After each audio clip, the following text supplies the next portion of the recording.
5 бид өсгий. ЭДТ бонд. Монголын хөрөнгийн биржийн хөгжилд бол нэлээд том түлхэж болох үйл явдал байна.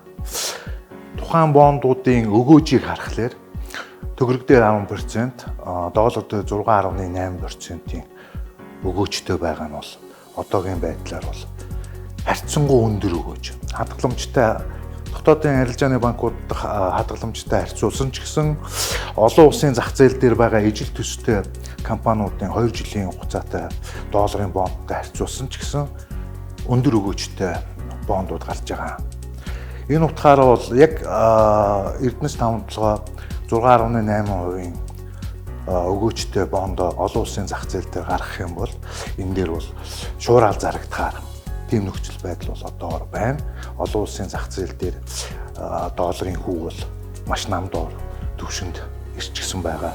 Энэ үе ойрын 1-2-3 жилдээ бол хятадын эдийн засаг гэлтгүүгээр ер нь дэлхийн эдийн засаг бол ковидын дараа эргэж өсөж байгаа энэ нөхцөл байдалд бол нүүрсний эдэлт бол өндөр хിവэрэ байх дүр зураг харагдаад байгаа. Үүнийгээ дагаад нүүрсний үн бол өндөр байна. Энэ утгаараа бол энэ Эрдэнэс тавталгаагийн гаргаж байгаа бонд бол үнэхээр хөрөнгө оруулагч талаас харах юм бол маш одоо аттрактив хөрөнгө оруулалт харагдаж байгаамаа. 5 бид өсгий. ЭДТ бонд.